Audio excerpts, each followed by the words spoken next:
The inheritance I received was from a friend of my grandma's. Basically, my grandma passed away when I was 4 years old. I have several pictures from when I was little where I am wearing crocheted cardigans that my grandma made for my sister and I. We still have these cardigans, but 25 years later they are not in the best condition. My sister found out she was pregnant with my niece and said that it would be really cute if I could make some more cardigans for her. I'm the only person in my family that crochets. I thought it would be a brilliant idea, and my mum and I looked through all my grandma's old things to try and find the pattern for the cardigan my sister really liked. Well, we couldn't find it, but my mum remembered that my grandma and her friend used to share crochet patterns, so maybe it was one of hers. We live in a fairly small town, so I reached out to some of the older members of the local church to see if they knew if my grandma's friend was still local or not. She would have been in her late 80s at this point, so there was a good chance she was still around. Well, I found her, and I gave her a call, and she invited me round for a cup of tea and to pick up the patterns. This was 5 years ago. Over the years I've visited her at least once a month. She has gifted me several of her patterns, as her daughters don't crochet. My mum and I have become good friends with her daughters. She has met my niece several times and I've crocheted various items for her great-grandchildren. She unfortunately passed away in January 2020. She left me a fairly large sum of money in her will, approx £25,000. Her daughters were happy with this, as they said that I was a good friend to her and she had told them that she wanted to help me financially, but knew I wouldn't accept the money when she was still alive. Which is true. When I got the money I paid off some debt I had, paid off my sister's car finance, and put the rest in savings so I can look at getting a house in the future. My uncle, my mum's brother, has recently found out that I received an inheritance from this lady. He thinks I was being sneaky by not telling him that I got the money. He believes that the only reason I got the money was because she was friends with my grandma and she would have wanted the money to go to her 3 grandchildren, myself, my sister and cousin. I have received a letter from my uncle on my cousin's behalf says that they are going to take me to court for fraud and theft if I don't give my cousin his rightful share. It was recorded delivery, which was a little weird. Am I the idiot for not wanting to give him the money, even though I know part of the reason she left me the money was because I'm my grandma's granddaughter? Not the idiot. What does your cousin have to do with anything in this scenario? No relationship to the friend of your grandma. They are chasing after money, and I would look to lawyer up just in case. Like others have said, check and ask for legal advice on what to do. What do they mean by rightful share? It was specifically given to you, not them. Your uncle is greedy and poorly informed. The reason that letter did not come from a solicitor is because there is no legal recourse for breaking the will. He's attempting to get the money by threatening to sue. He's hoping the fear of a lawsuit will make you share the money. The mental gymnastics required to think the cousin deserves the money is Olympics level. That being said, the registered mail thing is a very clear indication that they plan to try to fight. I personally doubt they'll be successful, but of course I don't have all the facts. Just be aware, which means do not talk about the situation at all with anyone, not even the cat, until you consult a local probate attorney. Update. Thank you all for your advice. I've been trying to read all the comments. So I'll try to answer some of the questions here. I told my mum about the letter I received and she is absolutely fuming. Neither my mum or my sister have talked to my uncle or anyone else about the inheritance. Although my friend's family very kindly mentioned me in the obituary in our local paper, so maybe he looked into it from that. She was a very rich woman, so maybe he thinks I got more than I did. As far as I am aware, my friend only knew about my cousin in the sense that she was aware that my uncle had a son. My cousin was about 6 months old when my grandma passed, so I don't think my friend ever met him either. I'm well aware that my uncle is very entitled. He made a great fuss over my grandma's will, demanded he get a bigger share as he was the most in need. My uncle is the head teacher of a primary school and owns several properties, so he is not a stupid man, nor is he in financial need.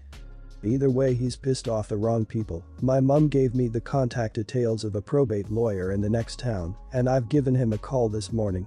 Apparently my uncle went to school with him and the lawyer was left with a less than favorable impression of him. So he said that he would gladly put a response together for me. He said a cease and desist letter should do the trick. He laughed for a good couple of minutes when he heard what my uncle was threatening. I, 30, had a girlfriend in college who got pregnant when she was 19 and I was 20. I freaked out and, wrongly, blamed her for everything and said there was no way I wanted to be a dad. I said I would take no part in anything, wouldn't sign the birth certificate, and wouldn't pay child support. My dad said I'd have to sign my rights away, or she could take me to court for a paternity test and child support anyway. So I told her I was going to do that, and she didn't fight me. Fast forward to present day. I had an accident a few years ago that has made it impossible for me to father any children. This was a hard blow to my wife, and our marriage has struggled as I'm not willing to adopt, but she wants children. She knows I fathered a kid when I was younger, so I thought I'd contact my ex about seeing them, and maybe my wife would be happy in a stepmom role. My ex said no, and when I protested she basically told me tough luck. I said they were my kid, and she said actually he's not. I signed my rights away, so I had no children as far as the law, and she was concerned. My kid has a real dad and a life, and I've never been part of it, and I never will be. I was so angry I started yelling about taking her to court for custody, and she wished me the very best of luck in that endeavor and hung up. I was venting to my brother, and he said no judge worth his weight in salt would give me custody or even regular visitation after a decade of no contact just because I suddenly found myself sterile and wanted to appease my wife. I didn't want a kid, so I don't have a kid. He also said I'm not treating him like an actual person, and did I even once stop to consider the fact he wouldn't even know who I was, only that he'd been forced to go stay with someone who didn't want him. I got upset and stopped talking to him.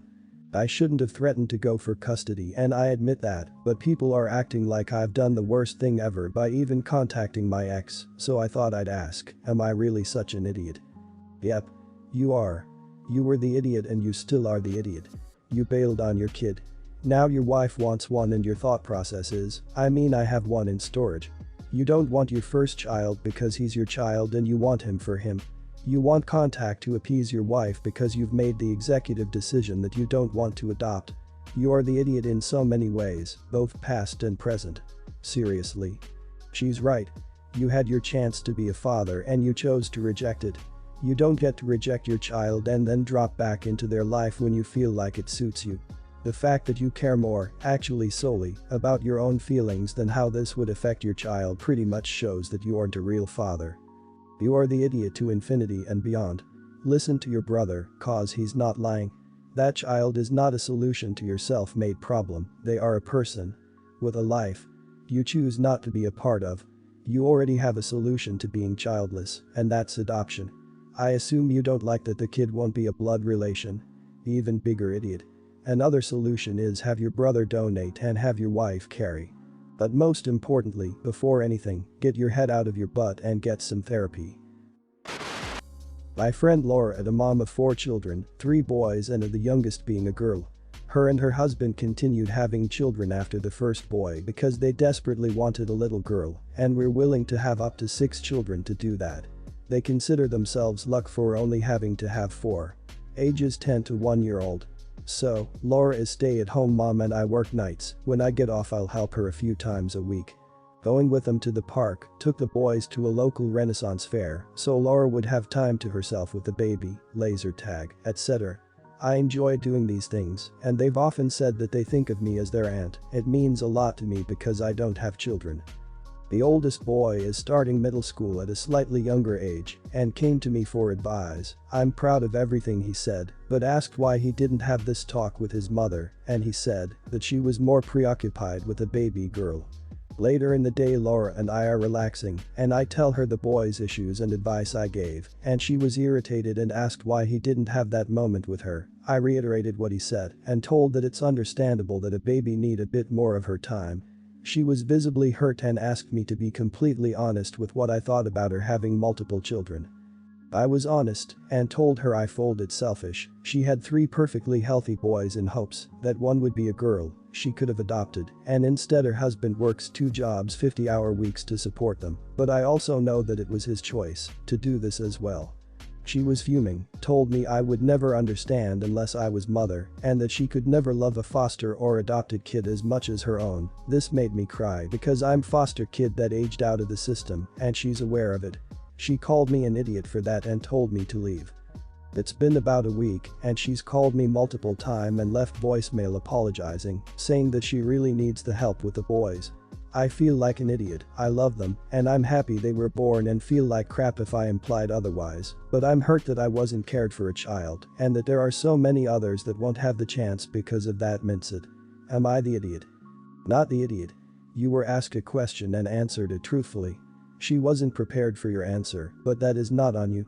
She also reacted terribly and is calling you now for help, which makes me question her reasoning for the apology. Does she genuinely not believe what she said in the moment, or is she drowning in children and needs you on her side? Your friend asked you to be honest and then got pissed when your honesty didn't match up with what she wanted to hear.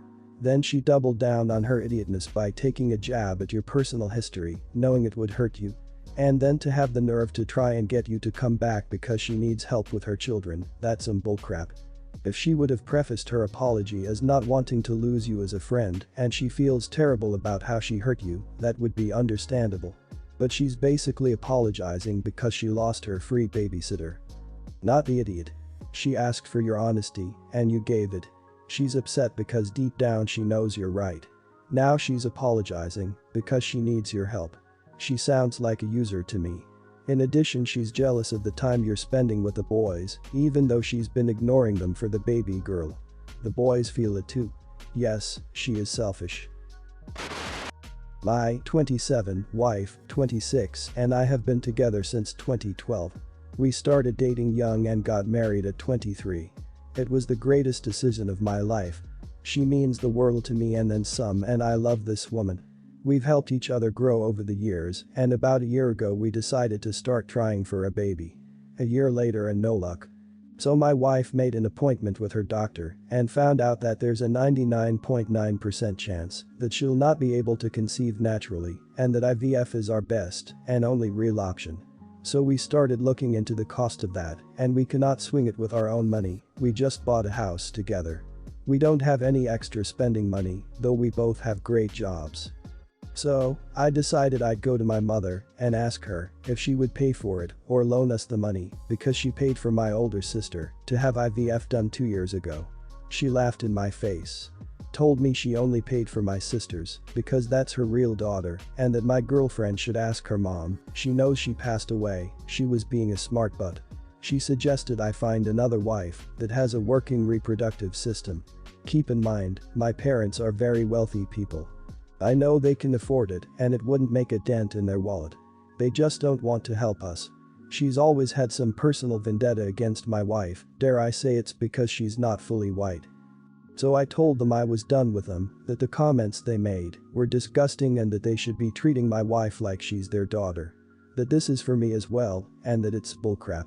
Family friends are now siding with my parents, saying that they understand why she'd pay for my sister's IVF, but not mine and my wife's. Am I the idiot for cutting them off for refusing to help us when they helped my sister? Not the idiot. Your mother sounds like an idiot if you don't mind me saying. Laughing in your face, commenting on the fact that your wife's mother has passed away, telling you to marry someone working, those are some pretty nasty comments. And if she paid for her daughter, she should also help her son out. Your mother sounds horrible. This isn't the only reason you're cutting her off. The way you describe it makes it seem like she's generally fairly heartless. Snide remarks about dead parents aren't funny. Telling you to find a wife with working reproductive system is abhorrent. Regardless of paying for IVF or not, if your mother is how you describe her, then cutting off her toxicity seems best. Your mum is rude as hell and should really help if she can. However, if you've bought a house and have good jobs, then you can afford it yourself eventually. You manage to get the money together to buy a house which isn't cheap, so even if it takes a year or two, you will be able to afford it, then you don't have to have anything to do with her. I, 52, have one son, 17, and one daughter, 30. My daughter graduated from her local university with a master's degree in business and has a small startup that has grown quite tremendously. She is engaged and the major breadwinner in her relationship, which makes me quite proud. My son, on the other hand, he is less academically interested. Throughout high school he wanted to take only art and music courses. I didn't allow him to, and unfortunately had to resort to the my house my rules. However, he says now that he is going to university, he doesn't have to listen to me and that he'll move out to one of his friends if I try my house my rules crap as he calls it. He says that he is going to an art university and that he has already sent out applications to several and gotten offers. So, I did the only thing I could, revoking my offer of paying for his university. It breaks my heart, but I feel like I have no choice. I told my son that either he gets a degree that will enable him to have a good chance at getting a job he can live off of, or he can find some other way to pay. My son was understandably pissed when I told him this. He called me a horrible father and stormed off to his room. Before you flood the comments with "you are the idiot," hear out my reasoning. I did the same thing my son wants to do, got an art degree, against the wishes of my parents. I was young and excited, but it was not to be. Art and music weren't paying my bills, and I got into astronomical debt. Then I was evicted from my apartment and I was homeless for a year. I had to drag myself back to my parents and beg them to pay for me to go to university again, this time to get a business degree. I got one, graduated again, and got an office job, and worked hard until I got promotions. Then I met my late wife, and we had the kids. So you see, I just don't want my son to make the same mistakes I did. I want him to be able to hold his head high, knowing he can pay his own way and start a family if he so pleases. I don't want to be controlling, but he needs to put his head on straight and do what's best for him. So, am I the idiot for this? You're the idiot. You're controlling and it sounds like you've been this way for a long time. It doesn't matter that you failed at your art career. Maybe he'll succeed, maybe he'll fail. But being forced to study something he has no interest in won't help him, and having to take on a bunch of debt to follow his dream also won't help him. You're in the process of destroying your relationship with your son just because you think your limited life experience makes you the expert on everything. I love the end. I don't want to be controlling, but you are being very controlling. You're the idiot. Let him pursue his passion. If he fails and didn't listen to you, then he has to pay his own way. If this is how he wants to spend his one free try, let him. And based on your wording it sounds like you love your daughter more and show it. Be careful because you may lose him either way. Your experience as a failed artist is worth sharing with him so that he can make an informed decision, and of course it's natural that you'd worry he might experience a similar path. But there are people who lose a fortune in the business world, and that didn't affect your willingness to pay for your daughter's business degree. As long as your son understands he gets one chance to spend the money you saved up for his university, if he chooses to spend it at art school, that's a valid and awesome choice. Artists rock.